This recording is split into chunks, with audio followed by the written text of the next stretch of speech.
साहेब, आज एक महत्त्वाच्या प्रकल्पाचं लोकार्पण होत आहे, जलपूजन देखील आपण करणार आहात. काय नेमक्या याच्यातली आव्हानं होते आणि आजची काय परिस्थिती? असं आहे की मी ज्या वेळेला 2004ला या येवला तालुक्यामध्ये येवला लासलगावमध्ये लोकांनी मला निवडून दिलं आणि मी इथले प्रश्नाचा अभ्यास करायला सुरुवात केली, त्यावेळेला माझ्या असं लक्षात आलं की काही भागामध्ये तर पाण्याची व्यवस्था आहे ठीक, परंतु हा जो पूर्व भाग आम्ही ज्याला म्हणतो तिथे पाऊस वगैरे फारच कमी, म्हणजे अख्खा येवला तालुकाच तसा पावसाच्या दृष्टीने दुर्भिक्ष असलेला आणि तिकडे कुठल्याही प्रकारची जे पाण्याची सोय नाही. आणि 55 वर्षापूर्वी काहीतरी त्यावेळेचे जे आमचे आमदार होते जनार्दन पाटील कैलासवासी, 1972 साली जो दुष्काळ पडला त्या दुष्काळामध्ये त्यावेळच्या लोकांनी रोजगार हमी योजनेद्वारे जो आहे एक कालवा तयार केला, डोंगरगावपासून तर पुणेगावपर्यंत जवळजवळ 160 किलोमीटरचा.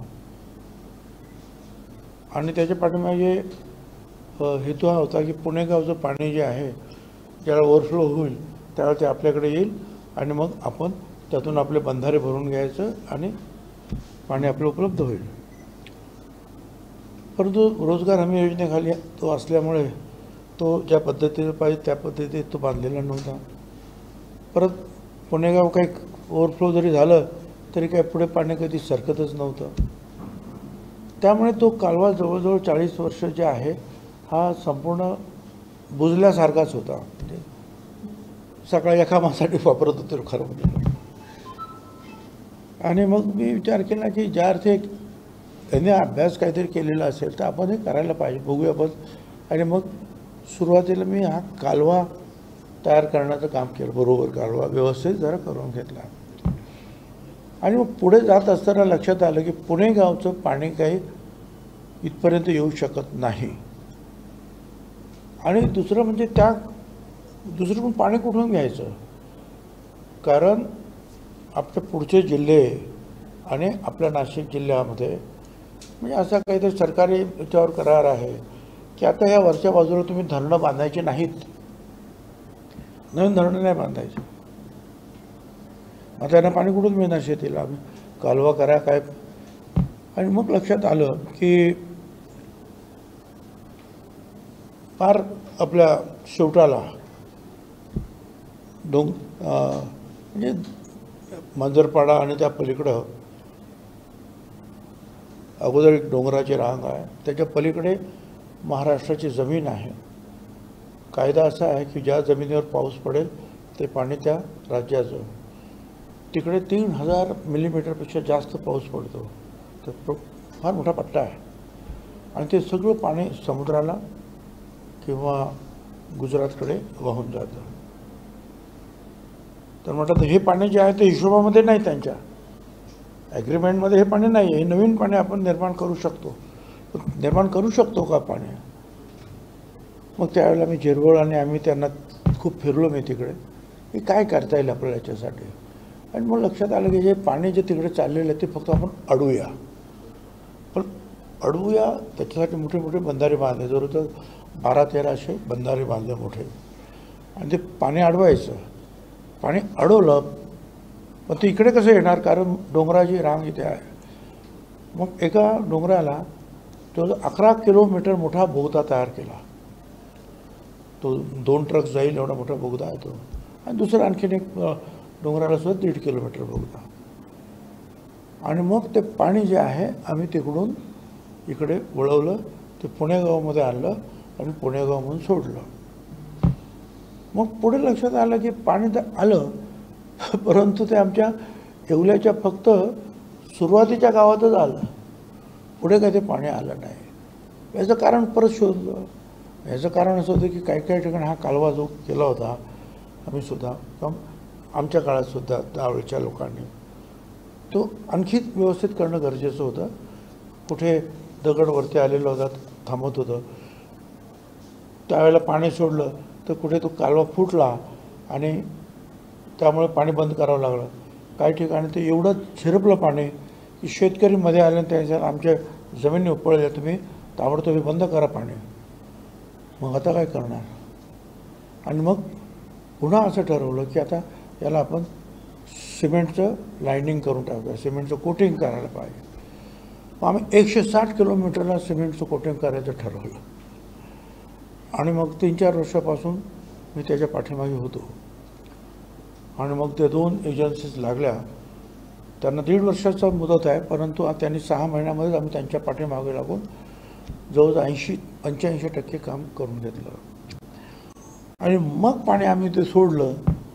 आणि मग ते पाणी जे आहे तो नेमकं काल फार कमी वेळामध्ये कम्पॅरेटिव्हली त्या 160 किलोमीटरचा जो आमचा डोंगरगाव एरिया आहे त्या ठिकाणी काल संध्याकाळी ते पाणी पोचलं. आणि जवळपास तिथला जो बंधारा म्हणा किंवा छोटा तलाव म्हणा तो भरण्याचं काम झालं. आता हे करत असताना खूप अडचणी आल्या. वेगवेगळ्या सरकारं बदलली. मध्ये जलसंपदाची जेवढे काही कामं होती त्याच्या इन्क्वायरी सुरू झाल्या होत्या. परत त्याच्यातही आमचं काम कारण नसताना अडकलं. ते 2-4 वर्ष गेले. 2 वर्ष 2.5 वर्ष आम्ही अडचणीत होतो, आम्ही इथे नव्हतो. 2 वर्ष करोनामध्ये गेली.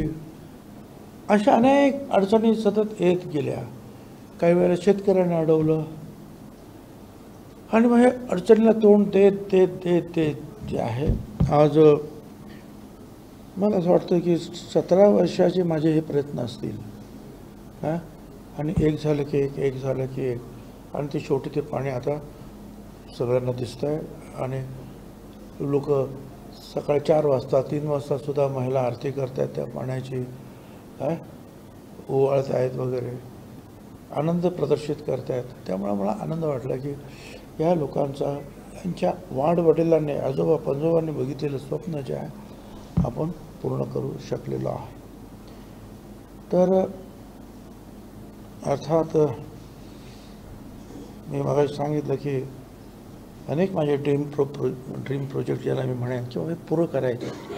मग नाशिकचा तुमचा नाशिक मुंबई रस्ता आणि फ्लायओव्हर असेल, एअरपोर्ट असेल, तुमचं पोर्ट क्लब असेल, फ्युनिक्युलर ट्रॉली असेल, रस्ते असतील, नाशिक पुणे नाशिक त्र्यंबकेश्वर वगैरे वगैरे वगैरे, मंदिर वगैरे, दिल्लीमध्ये महाराष्ट्र सदन असेल. तर हे असे इथेसुद्धा अनेक काही प्रोजेक्ट जे आहेत माझ्या ड्रीम प्रोजेक्ट ज्याला मी म्हणेन त्यातला हा एक मोठा प्रोजेक्ट होता की ज्याच्यामुळे त्या भागातील जेवढी गावं आहेत त्या लोकांचं जे आहे राहणीमान, त्यांची आर्थिक परिस्थिती जी आहे ही सुधारणार आहे आणि स्वप्न पूर्ण होणार आहे.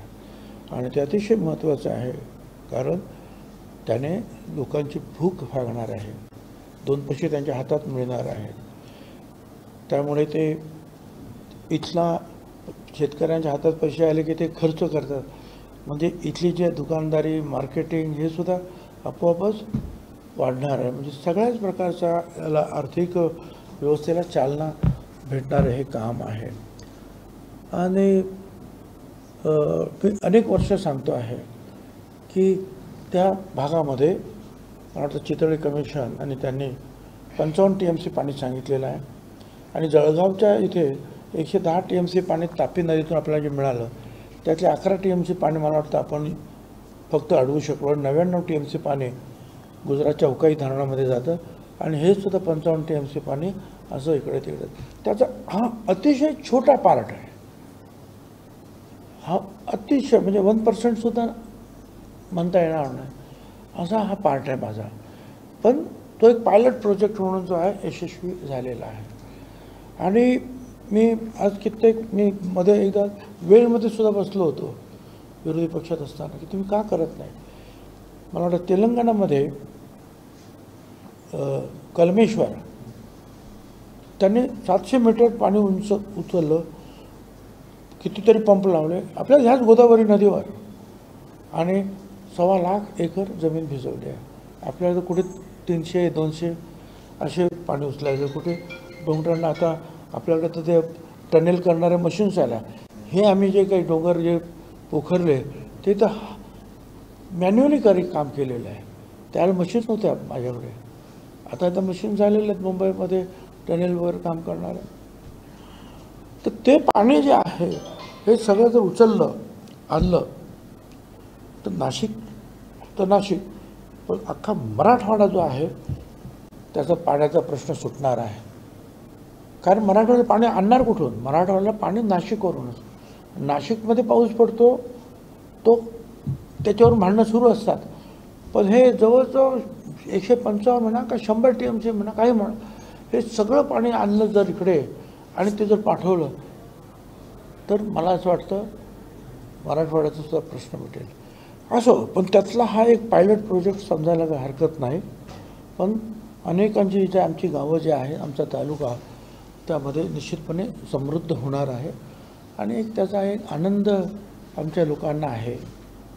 लोकांच्या डोळ्यात अश्रू पाहताना आणि जे काही वयस्कर लोक आहे ते ज्या पूजा करतात, अश्रू ढाळतात, ते पाणी जरी गढूळ असलं तरी तीर्थ म्हणून जेव्हा पितात त्यावेळेला हृदय जरा हेला होतं की आपण आपल्या हातून ही परमेश्वर कृपा किंवा जनता जनार्दनाची कृपा हे आपल्या हातून एक चांगलं काम झालं. मी तर नेहमी सांगतो हे सगळं प्रोजेक्ट जर आहे असा, आता त्याने एक 10 TMCचा प्रोजेक्ट घेतलेला आहे, नदी जोड वगैरे वगैरे. परंतु मी म्हणतो त्याप्रमाणे हे सगळंच्या सगळं पाणी जे समुद्रात चाललेलं आहे राज्याचं किंवा आमच्या शेजारच्या राज्यात चाललेलं आहे, हे सगळं पाणी हे सुद्धा मी अडवलंच ना. तो एक बंधारा नाही आहे मांजरपाडा म्हणजे जवळ 12-13 असे छोटे अशा भिंती उभ्या आहेत बंधाऱ्याच्या. अशा वेगवेगळे जे ओढ असतील, छोट्या छोट्या नद्या असतील, त्याचं पाणी अडवलेलं आहे. असा सलग बंधारा नाही आहे. आणि बंधारा कसा असतो? बंधारा असतो, बंधाऱ्याच्या पलीकडे पाणी असतं, इकडे बंधाऱ्याच्या अलीकडे पाणी आहे. आणि ते पाणी साठल्याबरोबर डोंगराच्या त्या टनेलमध्ये जे आहे बोगद्यामध्ये घुसतं आणि इकडे येतं. तर एक चांगला हे आहे. आमचे अभियंते, आमचे सगळे कार्यकर्ते यांच्या माध्यमातून एक चांगला प्रोजेक्ट जो आहे, छोटा आहे पण अंमलात आणलेला आहे. सीमेवर पडणारं पाणी महाराष्ट्रातल्या या भागामध्ये सीमेवर पडणारं जे पाणी आहे जे गुजरातला जातंय, समुद्राला जातंय, ते इकडे वळवावं यासाठी राज्याच्या पातळीवर आपण पुढाकार घेणार आहात का? अरे भाऊ, मी तर पुढाकार मी आता नाही, आज गेलो 15-20 वर्ष मी पुढाकार घेतो. जेव्हा माझ्या लक्षामध्ये आपण हे करू शकतो आलो आहे तेव्हापासून. आणि मी तर अनेक वेळा मंत्रिमंडळात सांगितलं आणखी 1,00,000-1.5 लाख कोटी रुपये जे आहे, 1,00,000-1.5 लाख हजार कोटी काय म्हणतात, हां कर्ज घ्या. पण हे सगळं पाणी उचला आणि जे आहे ते नाशिकपासून मराठवाड्यापर्यंत न्या. मध्ये काहीतरी ॲग्रीमेंट झालं होतं, मी विरोध केला. म्हटलं ॲग्रीमेंट काय करायचं नाही कुठल्या राज्याबरोबर. काय आज आमच्याकडे पैसा नाही म्हणून पाणी उचलत नाही, पण आज तुम्ही लिहून जर दिलं तर ते पाणी कधीच आम्हाला मिळणार नाही. तो एक प्रयोग जो आहे सुरू होता काही वर्षापूर्वी. त्यावेळेला बरोबर आहे, अशोक चव्हाण त्यावेळेला मुख्यमंत्री होते, त्यावेळेला असे प्रयत्न होत होते. आम्ही सुद्धा खबरदार, जोपर्यंत आम्हाला पाणी आम्ही उचलू शकत नाही तोपर्यंत तुम्ही घ्या. परंतु कदाचित पुढे कधीतरी जे आमच्याकडे पैसा येईल आम्ही तो पाणी सगळं उचलू. व त्यावेळेला जर ॲग्रीमेंटमध्ये आम्ही अडकलो तर मग ते पाणी आम्ही नाही घेऊ शकणार. आणि म्हणून मी सांगतो की नाही, ते पाणी सगळं उचला. काय आणि सांगताना ते जे आहे काही लोक गिमिक्स करणार, एवढं नाही एवढंच आहे, एवढं नाही एवढंच नाही, पण मी म्हणतो तेवढं पाणी आहे तिथे. ओके, आणि जेवढं तेवढं उचला ना सगळ्यांना. आणि जर केलं तर फार मोठं काम होईल. नाहीतर आता आपल्याला लाखो कोटी रुपये खर्च, लाखो कोटी काय म्हणतात तुम्हाला कर्ज आहे आपल्याला. तर आणखीन 1-1.5 लाख कोटी झालं तर काय हरकत नाही. परंतु कायमचं जे आहे असा सगळा प्रयत्न आहे. नारपार आणि गिरणा प्रकल्पामुळे जळगाव आणि नाशिक जिल्ह्यातले जवळपास 60,000 हेक्टरच्या आसपास जमीन सुजलाम होणार आहे. आपल्या या प्रकल्पामुळे किती शेतकऱ्यांना याचा लाभ मिळेल? आता मी त्याचा अभ्यास करतो, तर मला माझा त्यात फारसा अभ्यास नाही की जेणेकरून मी ते सांगावं लोकांना. जेवढा मिळेल तेवढा तर मिळेल. आमच्याकडे काय ताबडतोब काय मी बोललो का ताबडतोब बोट ठेवतो. त्यापेक्षा चाललंय ना चालू द्या. पण तो प्रोजेक्ट असा त्याच्यामध्ये 8-10 हजार कोटी हा प्रोजेक्ट जो आहे 1000 कोटीच्या आतमध्ये केलेला आहे आम्ही. एकूण सगळा वेगवेगळ्या वेळेला जे काही खर्च झाले मगाशी सांगितलं म्हणजे की पायलट प्रोजेक्ट आहे. आणि तो 160 किलोमीटर मला पाणी आणलं. इथे बाकीच्या ठिकाणी काय की मोठमोठ्या धरणात ते पाणी सोडा, नदीला पाणी ते सोडा. कालवा हा प्रकार पुढे नाही आहे. हा कालवा आम्ही तयार नवीन केला आणि नवीन पाणी आम्ही उपलब्ध केलं. कमी असेल आमच्या तालुक्यापुरतं असेल. त्याच्यामध्ये एक आहे आमच्यापेक्षाही जास्त फायदा चांदवड तालुक्याचा झाला. कारण आमच्या अगोदर दिंडोरी आहे, मग चांदवड आहे, मग आम्ही येतो. आता दिंडोरीचा फायदा होणारच, तिकडे पाऊसच पडतो. पण मध्ये येताना अर्थातच चांदवडच्या शेतकऱ्यांना मोठा फायदा होतो आहे. राज्यामध्ये महायुतीच्या नेत्यांकडून जे वक्तव्य केले जात आहेत एकमेकांविरोधात, त्यातली ज्येष्ठ नेते म्हणून आपण काय सांगाल? गणेश आखे म्हणून भाजपचे नेते आहेत, त्यांनी म्हटलं की राष्ट्रवादी आणि भाजपची झालेली युती ही दुर्दैवी आहे, ती आम्हालाही पटली नाही आणि ती अजितदादांना पटली नाही. कोण म्हणाला? गणेश आखे म्हणून भाजपचे नेते आहेत, गणेश स्टेटमेंट केलंय. आखे तानाजी सावंत यांनी काल अशाच पद्धतीचं स्टेटमेंट केलं. कसं बघताय या वक्तव्यांकडे सगळ्या? मला असं वाटतं की याचं का चाललेलं आहे याचा विचार जो आहे हे ज्येष्ठ मंडळीचे म्हणजे कारभारी जे आहेत आमच्या पक्षाचे, BJPच्या पक्षाचे आणि शिवसेना शिंदे गटांचे, यांनी याचा विचार करायला पाहिजे आणि आपापल्या लोकांना हे अशा काही कमेंट्स करण्यापासून थांबवलं पाहिजे. आता याच्यापासून ते सांगतात की या कॉमेंट्सचा आमचा संबंध नाही, हे जे बोलले त्याचा आमचा पक्षाचा संबंध नाही. परंतु त्याच्यामुळे मनं दुखावली जातात आणि तेही निवडणुकीच्या वेळेला आपलं एकसंध आहोत हे राज्याच्या लोकांना दाखवणं गरजेचं आहे. अशा वेळेला आपसामध्ये ही भांडणाची जे मजा हे विरोधी पक्ष घेणार आणि त्याचं नुकसान जे आहे हे महायुतीला पूर्णपणे होतं, एकाच पक्षाला नाही होणार, सगळ्यांना होणार. त्यामुळे काय करायचं ते त्यांनी जे आहे ठरवून जे आहे या संदर्भातल्या सूचना ज्या आहेत सगळ्यांना देणं हे आवश्यक आहे असं मला वाटतं. आणि सगळ्याच कार्यकर्त्यांनी आणि नेत्यांनी जे आहे आपापल्या मतदारसंघाकडे, आपापल्या पक्षवाढीकडे लक्ष द्यावं. दुसरं काय कर्ज वगैरे त्याच्याकडे जरा कमी बघावं.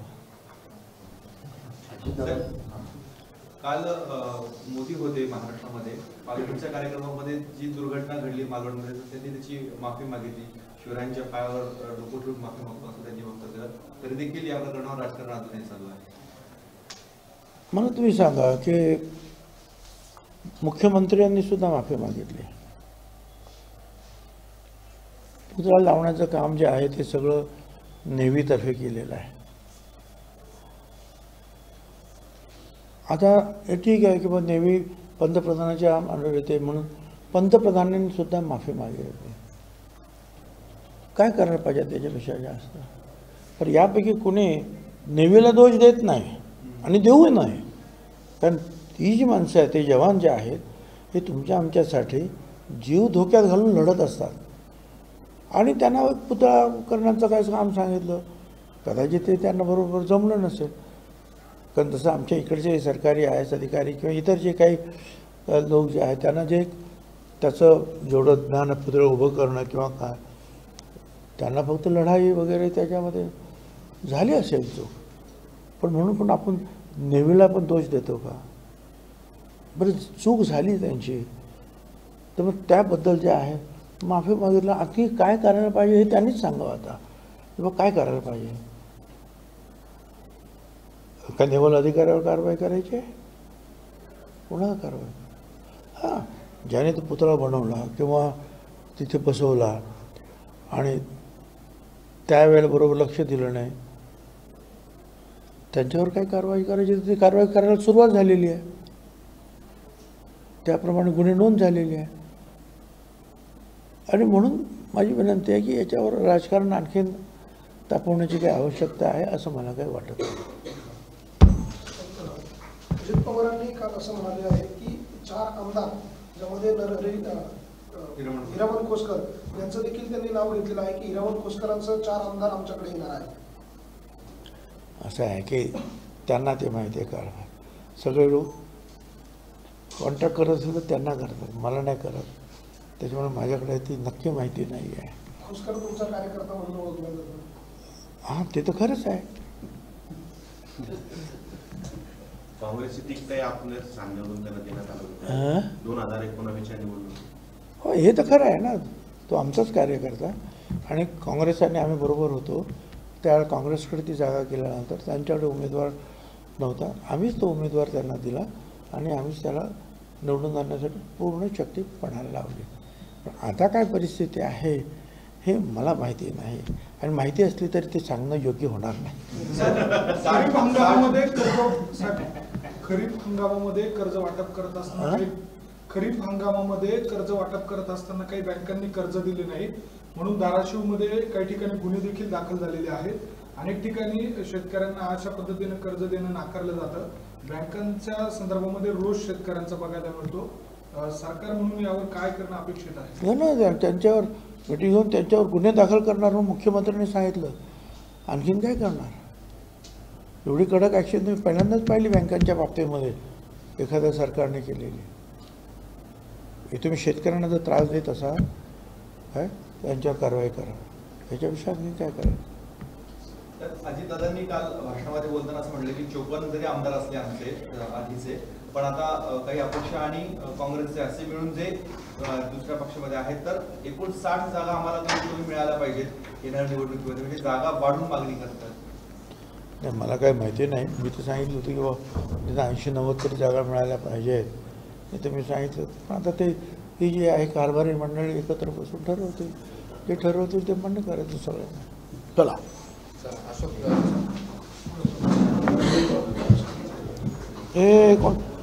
हे कोणाच्याच पगार आहे याचं त्याचं? हे कोणाकोणाचं आहे?